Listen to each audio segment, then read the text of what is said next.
Kisah-kisah epik dari zaman kerajaan memang mewarnai sejarah Nusantara. Di kemudian hari, cerita kebesaran Majapahit dan Sriwijaya misalnya, jadi bagian penting dari narasi untuk membangkitkan nasionalisme melawan penjajah. Bukan tanpa alasan, penjajahan terutama di bawah Belanda adalah hal yang mengikat Indonesia sebagai kesatuan. Sementara kisah sejarah di zaman-zaman kerajaan jadi kebanggaan dari masa lalu yang diagungkan sebagai simbol jati diri bangsa. Namun warisan penjajahan masih menjadi hal yang lebih dominan. Ini karena penjajahan adalah bagian penting dari sejarah masyarakat kita, mulai dari budaya, bahasa, sistem hukum, hingga ke persoalan macam korupsi, merupakan warisan dari para penjajah. Nah, tentu pertanyaannya adalah bagaimana kalau Indonesia nggak pernah dijajah? Well, seperti konten-konten Twitter politik lainnya yang ngebahas sejarah alternatif, kali ini kita akan coba jawab pertanyaan tersebut. Seperti apa ya kira-kira jadinya kalau Indonesia nggak pernah dijajah? Inilah Jika Tak Patah dan Tak Tumbuh.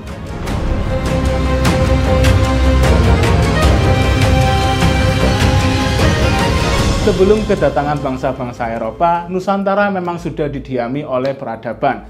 Ada yang hidupnya masih dalam bentuk komunitas kecil dalam suku-suku tertentu, dan ada pula yang sudah berbentuk kerajaan, mulai dari kerajaan Hindu-Buddha dan kemudian Kesultanan Islam. Nah, kalau kalian ingat di buku sejarah kita waktu zaman SD, orang-orang Portugis ini sering disebut sebagai penakluk pertama yang berdampak terhadap sejarah Indonesia. Mereka tiba di Malaka pada tahun 1511 dan mulai mengatur langkah untuk monopoli perdagangan rempah. Setahun kemudian mereka sampai di Maluku yang saat itu jadi pusat produksi rempah. Menyusul Portugis, kemudian ada Spanyol, Belanda, Inggris, lalu sempat pula Prancis dan kemudian pada akhirnya Jepang.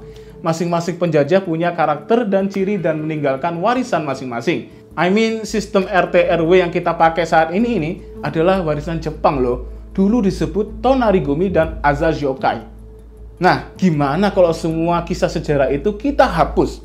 Apa yang akan terjadi pada Nusantara atau bahkan Indonesia? Salah satu hal yang bisa kita pastikan adalah kalau tak ada penjajahan, maka Nusantara masih akan berbentuk kerajaan-kerajaan. Masing-masing pulau misalnya di Jawa, Sumatera, atau Kalimantan akan dikuasai oleh kerajaan-kerajaan tertentu. It also means we'll never hear the name Indonesia. Yes, Indonesia nggak akan ada. Ini karena identity Indonesia itu sendiri lahir sebagai akibat dari penjajahan. Nah, Nusantara adalah sebuah kepulauan yang berisi ribuan pulau. Banyak dari pulau itu diisi oleh masyarakat dengan identitas budaya, tradisi, bahasa, makanan, fashion, sistem nilai, hukum, dan lain-lain yang saling berbeda satu sama lain. Sekalipun karena interaksi perdagangan, beberapa identitas macam bahasa bisa jadi mirip sana-sini. But mostly, perbedaan-perbedaan ini sangat kerasa. Nah, semua perbedaan itu disatukan oleh satu kesamaan, yakni dijajah oleh Belanda. Nasib penjajahan inilah yang kemudian melahirkan perasaan senasib. Itu makanya kenapa Indonesia saat ini jadi satu negara, tapi punya masyarakat yang sangat beragam. Nah, dengan demikian, menghilangkan sejarah penjajahan artinya sama aja menghilangkan keberadaan Indonesia itu sendiri. Kita akan hidup dalam bentuk kerajaan-kerajaan. Ada yang dominan dan kuat, tapi banyak juga yang kecil-kecil. Nah, sistem kekuasaan yang ada di Nusantara sangat mungkin akan berbentuk mandala. Ini adalah istilah dari bahasa Sanskerta untuk menggambarkan konteks kekuasaan yang melingkar di sekitaran pusat kekuasaan kerajaan. Pusat kerajaan itu sendiri biasanya berbentuk kedaton atau muang dalam istilah masyarakat Indo-China. Keadaan ini mirip dengan konsep city-state di Eropa sebelum ada perjanjian Westphalia. Nah, kalau kalian nonton film-film sejarah Eropa, pasti sering kita lihat kota-kota yang dibangun dalam tembok-tembok besar. Seperti itulah kira-kira. Tapi mas, bisa saja Indonesia tetap ada dengan nama kerajaan utama. Misalnya kayak Majapahit. Well, memang mungkin terjadi ada kerajaan yang jadi dominan dan meluaskan pengaruhnya. Katakanlah Majapahit, tapi harus diakui ikatannya tak akan sekuat apa yang terjadi pada Indonesia saat ini. Sumpah Palapa jelas tidak sekuat Sumpah Pemuda 1928. Kita semua tahu Sumpah Palapa jadi dasar bagi Gajah Mada untuk meluaskan pengaruh Majapahit di Nusantara. Tapi era Majapahit adalah era feodal. Bentuk wilayah yang dikuasai sifatnya bervariasi. Ada yang bentuknya provinsi yang dikuasai bangsawan Jawa, tapi ada juga yang sekedar ditundukkan dan mengakui kedaulatan pemerintahan di Trowulan, serta mengirim upeti tahunan kepada Majapahit. Bahkan ada juga yang hanya sekedar jadi tempat pendirian pos dagang semata. Banyak sumber yang juga menyebutkan bahwa wilayah asli Majapahit sebenarnya hanya ada di Jawa Timur. Itu artinya ikatan antar wilayah jadi sangat mudah goyah dan mimpi kesatuan yang besar akan sulit terwujud. Ini berbeda dengan Sumpah Pemuda 1928. Peristiwa ini menandai tonggak penting Indonesia sebagai sebuah kesatuan. Pesertanya juga mewakili mayoritas daerah di Indonesia. Dan perjuangannya juga jadi representasi niat untuk melawan penjajah dengan nyawa yang jadi taruhannya. Mungkin nih ikatannya kayak acara bertukar cawan antara Luffy, Sabo, dan Ace di serial One Piece. Well, anggap aja kayak gitulah ya. Lalu, apakah Nusantara akan lebih maju kalau nggak dijajah? Well, ada dua pandangan yang berbeda soal ini. Sejarawan kubu pertama menganggap Nusantara bisa jadi lebih maju. Ini karena saat belum dijajah Eropa, pusat-pusat perdagangan Nusantara di wilayah pesisir sudah dikenal sebagai kota pelabuhan yang pesat perkembangannya. Tapi, sejarawan kubu kedua justru menganggap Nusantara akan lebih lambat perkembangannya kalau nggak dijajah. Beberapa tokoh macam Benedict Anderson misalnya, pernah berpandangan kalau penjajahan melahirkan generasi intelektual Indonesia. Generasi inilah yang di kemudian hari jadi pemikir-pemikir penting yang meletakkan dasar bernegara Indonesia. Well, apapun itu, setiap kubu punya standpoint-nya masing-masing. Yang jelas dijajah atau nggak dijajah, kemajuan bangsa dan negara akan selalu bergantung pada pemerintahan dan masyarakatnya. Ya, selama pemerintah dan masyarakatnya bisa kerjasama mewujudkan kemajuan, dijajah maupun nggak dijajah, toh akan sama aja ujungnya. Nah, lalu gimana menurut kalian? Apa yang akan terjadi kalau Indonesia nggak dijajah? Berikan pendapatmu.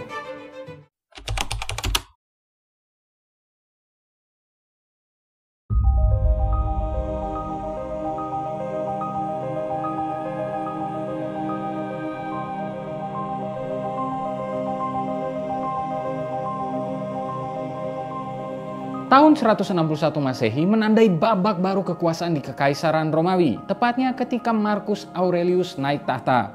Kaisar yang dikenal juga sebagai salah satu filsuf Stoik ini sering disebut-sebut sebagai salah satu dari The Five Good Emperors. Ini adalah sebutan yang diberikan oleh Niccolo Machiavelli kepada 5 kaisar, yakni Nerva, Trajan, Hadrian, Antonius Pius, dan Marcus Aurelius, yang disebutnya sebagai para kaisar yang memimpin dengan baik. Mereka adalah anak-anak adopsi yang mampu mendapatkan rasa hormat dari seluruh pasukan Romawi. Namun kisah Marcus Aurelius juga menjadi awal dari akhir sebuah periode besar di Romawi yang disebut sebagai Pax Romana. Ini adalah periode 200 tahun kestabilan sosial politik dan ekonomi yang terjadi di Romawi. Pada 17 Maret tahun 180 Masehi, Marcus Aurelius meninggal di Sirmium, provinsi Pannonia, setelah terlibat perang dengan orang-orang Jermanik. Penyebab kematiannya masih simpang siur. Putranya, Commodus, yang masih berusia 17 tahun kemudian naik tahta menggantikan ayahnya. Mulailah Romawi masuk ke era perang saudara yang menandai awal dari kemunduran entitas kekuasaan tersebut. Inilah risalah jika Romawi tidak runtuh.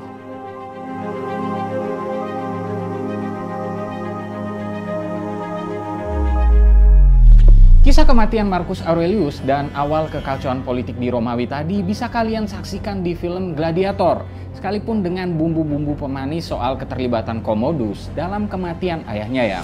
Singkatnya, Romawi memang kemudian ada di era yang berbeda pasca Marcus Aurelius.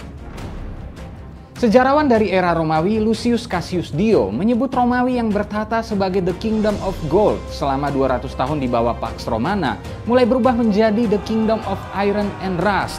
Apalagi Commodus dan pemimpin-pemimpin selanjutnya memimpin dengan tangan besi dan menyebabkan narasi perang-perang saudara menjadi kuat di wilayah kekuasaan Romawi. Ini kisahnya penuh drama perebutan kekuasaan, intrik-intrik politik yang melibatkan Praetorian Guard, dan lain sebagainya. Apalagi di kemudian hari juga ada invasi dari orang-orang Han dan orang-orang Barbarian. Romawi juga berubah menjadi sebuah tetrarki di bawah pemerintahan Diocletian. Ini model kekuasaan yang membagi dua wilayah kerajaan, yakni Romawi Timur yang dipimpin oleh Kaisar senior yang dijuluki Augusti, dan Romawi Barat yang dipimpin oleh calon suksesor Kaisar senior yang dijuluki Caesares. Walaupun sempat muncul pemimpin macam Konstantin the Great yang berhasil mengukuhkan kekuasaannya di seluruh wilayah Kekaisaran Romawi, namun Romawi yang terpecah menjadi Romawi Barat dan Romawi Timur sudah tak sama lagi dengan era kejayaannya di bawah Pax Romana. Memang Romawi Timur yang dikenal juga dengan Byzantine Empire masih bertahan hingga tahun 1453 ketika kota Konstantinopel kemudian dikuasai oleh Sultan Mehmed II dari Ottoman Empire. Namun banyak sejarawan yang menganggap bahwa bulan September tahun 476 sebagai tahun runtuhnya Romawi Barat lebih tepatnya, karena konteks kekuasaan kaisarnya kala itu Romulus Augustus yang diambil alih oleh Odoacer, pemimpin kaum barbarian.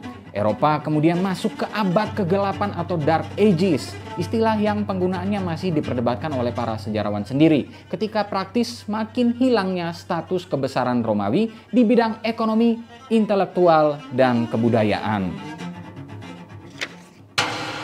Sebuah peradaban memang ada masanya meredup dan hilang. Sekalipun Romawi Timur masih bertahan 1000 tahun kemudian, tentu muncul pertanyaan menarik. Apa yang akan terjadi ya jika Romawi Barat tidak runtuh dan keseluruhan kekaisaran Romawi masih bertahan sebagai entitas utuh hingga saat ini? Jika para pemimpin Romawi pasca Marcus Aurelius bisa mempertahankan kondisi politik kerajaan dan mengalahkan kaum barbarian yang melakukan invasi, Romawi tentu saja bisa bertahan. Jika itu terjadi, maka hampir seluruh Eropa hingga utara Afrika dan Timur Tengah akan ada di bawah panji satu negara. Setidaknya ada 40-an negara yang akan jadi bagian dari wilayah Romawi. Ini bendera-benderanya ya. Wilayahnya luas dan akan sangat powerful karena ada negara-negara macam Portugal, Spanyol, Prancis, Inggris, Belanda, Jerman, Yugoslavia, hingga ke Mesir, beberapa bagian Arab Saudi, negara-negara Afrika Utara, dan Timur Tengah. Artinya semua negara atau bagian dari negara itu akan menjadi satu kesatuan negara Romawi. Bisa dibayangkan Jerman dan Inggris jadi satu negara. Sorry itu Hitler dan Perang Dunia Pertama dan Perang Dunia Kedua karena kalian akan dihapus dari sejarah. Lalu negara-negara Arab akan satu kesatuan dengan Israel. So yeah, there will be no war there, I guess. Kemudian Uni Eropa juga nggak akan ada karena mayoritas anggotanya akan menjadi warga negara Romawi modern.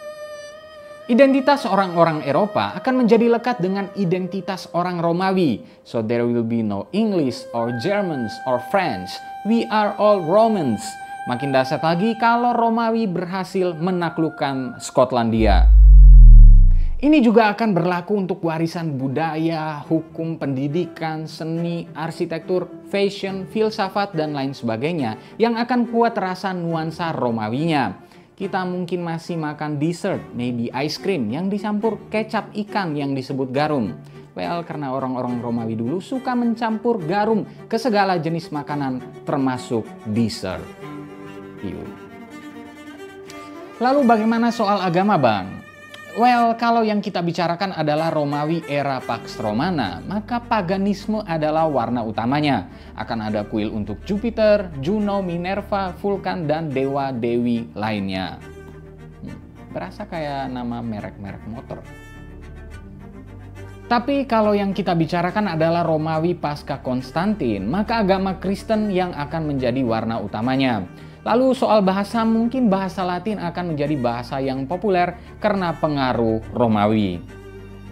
Menariknya lagi, kalau Belanda, Prancis, dan Inggris akan tetap di bawah kekuasaan Romawi, I guess Indonesia mungkin akan dijajah oleh Romawi.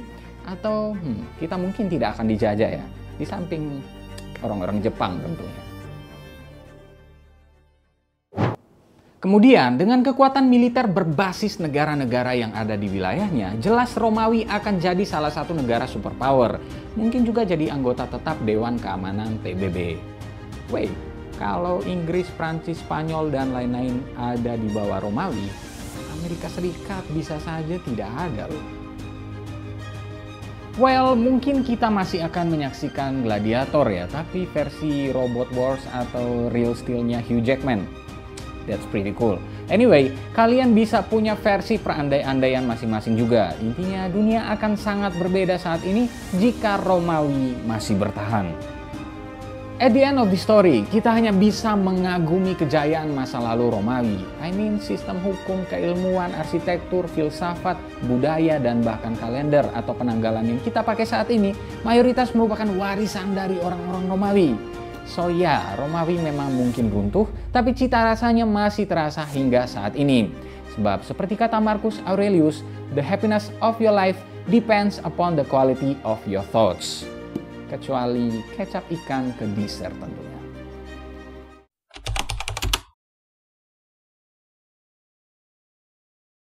Komando Aksi Pengganyangan Malaysia.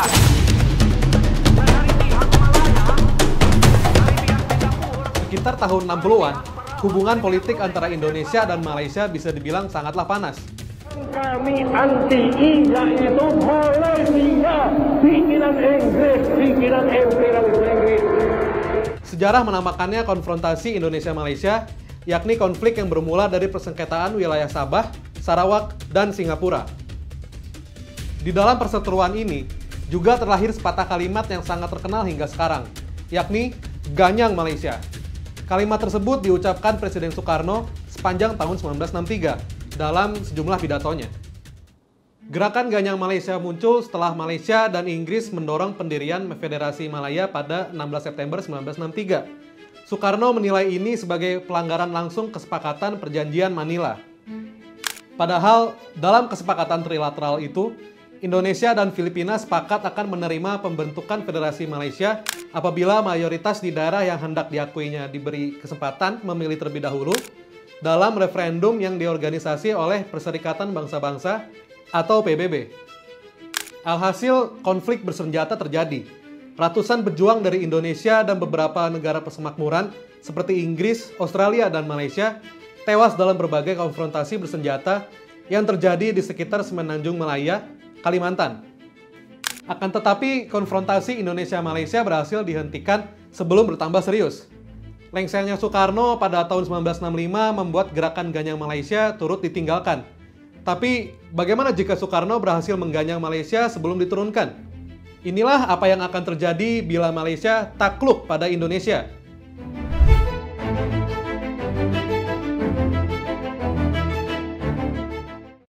Konfrontasi antara Indonesia dan Malaysia bukanlah semata-mata tentang perebutan wilayah Melayu, tetapi juga membawa skenario politik internasional.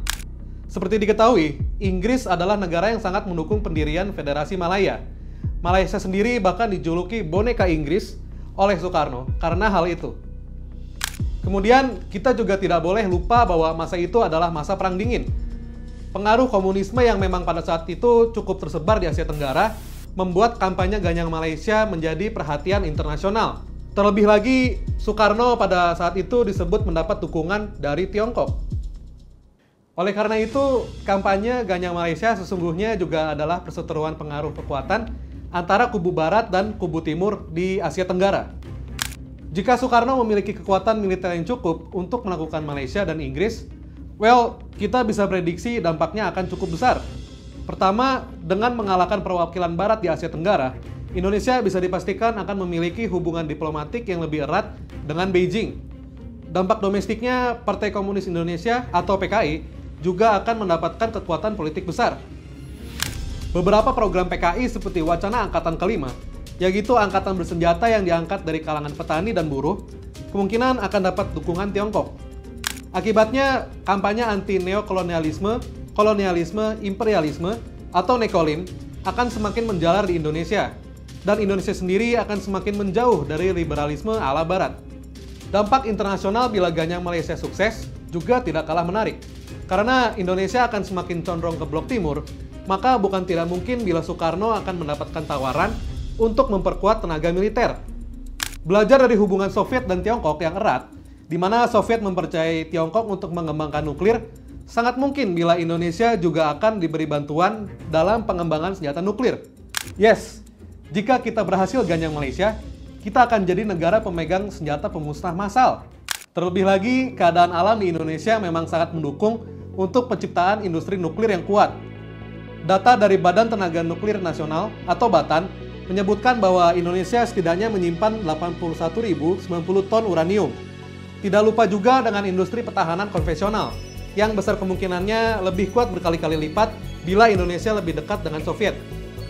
Hal ini karena Soviet dikenal sebagai negara yang cenderung mudah dalam memberikan transfer teknologi militer, berbeda dengan Amerika Serikat yang lebih bersifat proteksionis. Karena itu, sangat mungkin bila alutsista di Indonesia di era Soekarno akan jauh lebih besar dari era Soeharto di dunia nyata. Selain nuklir, kita juga akan dapat akses ke beberapa teknologi militer canggih Soviet dari berbagai sektor, seperti dirgantara, tank, dan senjata api. Dampak internasional lainnya adalah kesuksesan Soekarno di Malaysia juga akan berpotensi menggetarkan seluruh Asia Tenggara. Negara-negara seperti Brunei, Singapura, dan Filipina akan dituntut menentukan sikap. Apakah mereka akan mendukung Indonesia atau kubu Barat? Begitu juga wilayah-wilayah yang pada masa itu berkonflik dengan Indonesia, seperti Papua dan Timor Leste. Ini tentu bukanlah sesuatu yang terlalu imajinatif, karena Indonesia sendiri memang memiliki sejarah yang bisa dibilang ekspansionis. Bahkan di era Soekarno, istilah Greater Indonesia atau Indonesia Raya cukup populer.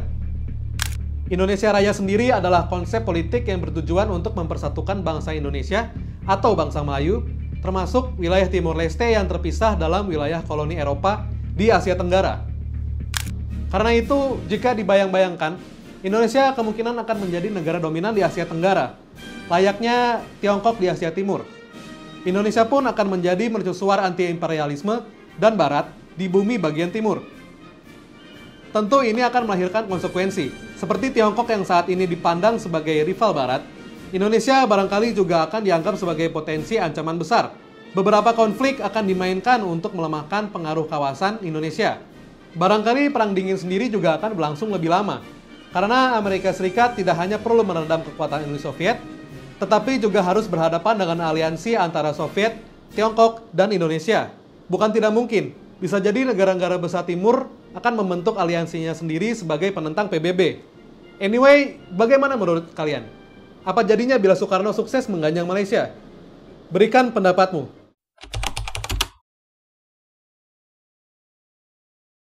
Pengganyangan Malaysia karena dijajah oleh imperialis.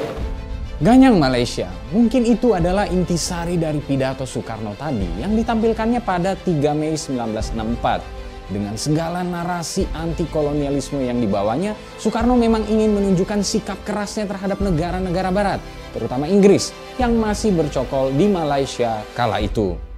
Walau memang banyak yang tidak mungkin terjadi, namun selalu ada cerita atau perandai-andaian yang muncul.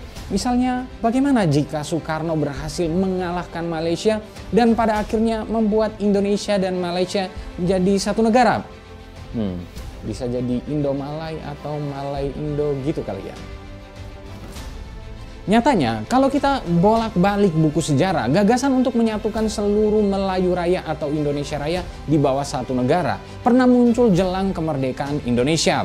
Adalah pertemuan rahasia Soekarno dan Hatta dengan beberapa tokoh dari Malaysia pada 13 Agustus 1945 yang disebut-sebut menjadi pintu masuk untuk menyatukan Indonesia dan Malaysia menjadi satu negara. Lalu seperti apa kisah pertemuan tersebut? Kemudian apa ya yang akan terjadi kalau Soekarno dengan politik konfrontasinya berhasil menaklukkan Malaysia? Inilah risalah Jika Serumpun Jadi Senegara.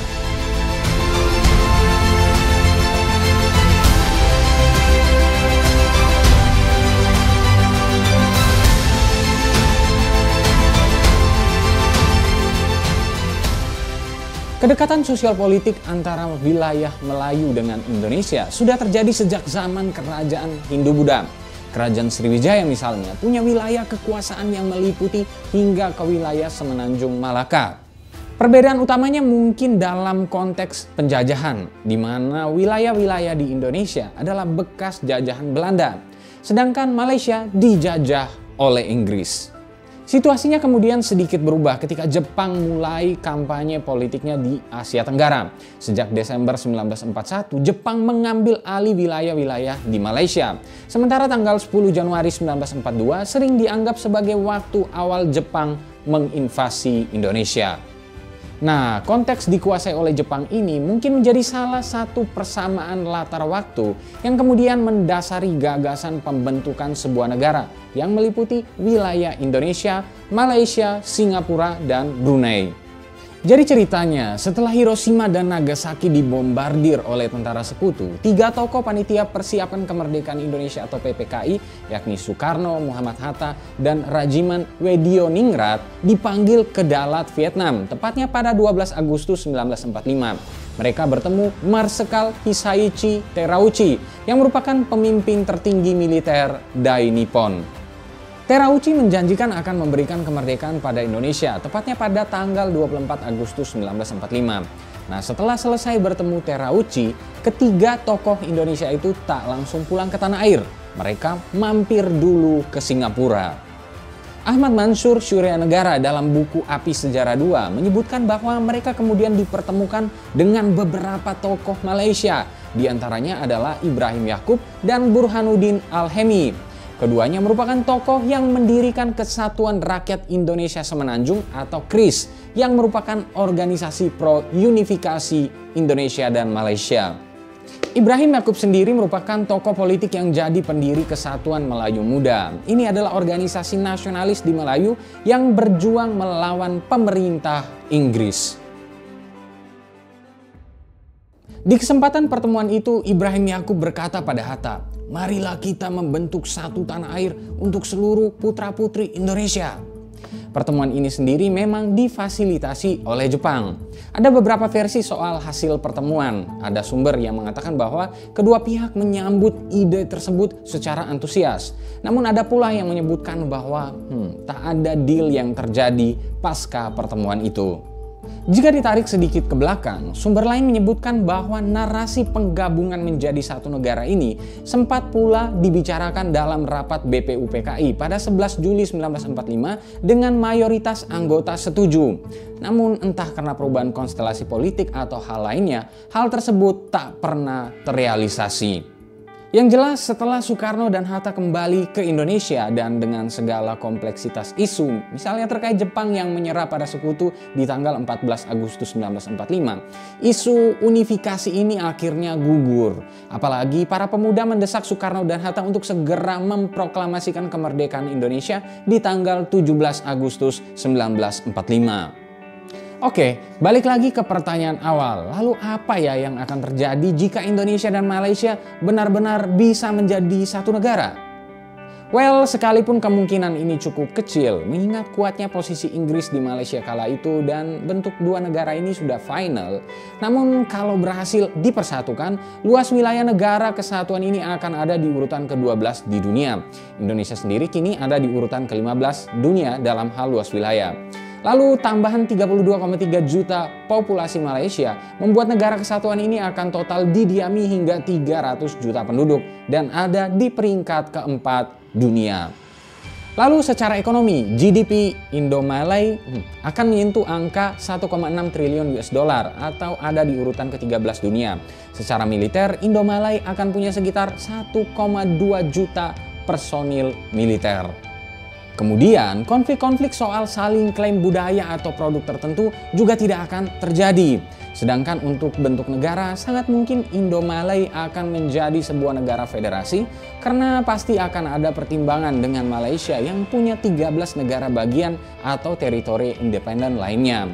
Kemudian para TKI tak perlu pusing urus surat-surat ke luar negeri karena mereka hanya pindah wilayah. Semacam sebuah happy story ya. Tapi itu mungkin tidak akan terwujud kalau narasi satu negara itu terjadi pasca konfrontasi Malaysia yang dilakukan oleh Soekarno. Pasalnya, eskalasi konflik bisa saja makin besar. Apalagi kalau negara-negara di belakang masing-masing kubu, Indonesia dengan Uni Soviet dan Tiongkok, serta Malaysia dengan Inggris dan negara-negara barat, ikut juga melibatkan diri. Level kekacauannya akan jadi makin besar. Baku hantam sih yang bakal terjadi. Lalu apakah kalau bergabung masyarakat dua negara akan lebih sejahtera? Well, not really. Selama kepemimpinan dan kondisi politik di negara masih kacau balau, kondisi negara akan sama saja. Mungkin kalau bergabung malah agak merugikan buat orang-orang Malaysia yang saat ini secara ekonomi per kapitanya lebih baik. Well, GDP per kapita Indonesia tahun lalu hanya menyentuh angka 4.450 US dollar, sementara Malaysia ada di angka 12.500 US dollar. Pada akhirnya kisah tentang Ibrahim Yaakob memang menggambarkan bahwa narasi menyatukan Indonesia dan Malaysia dulunya pernah ada. Ibrahim Yaakob adalah sosok yang mengagumi Soekarno dan pada akhirnya pindah ke Indonesia, berganti nama menjadi Iskandar Kamel. Ia juga jadi salah satu orang yang pada akhirnya dimakamkan di Taman Makam Pahlawan Kalibata. Well, Indonesia dan Malaysia mungkin tidak akan pernah bisa jadi satu negara, tapi bukan berarti kita tidak bisa jadi saudara yang saling hormat dan menjaga. Sebab apa gunanya serumpun bila tak berkawan? Apa gunanya sejarah bila tak bikin kita bersahabat? Upin dan Ipin pun pasti akan bilang, betul, betul, betul.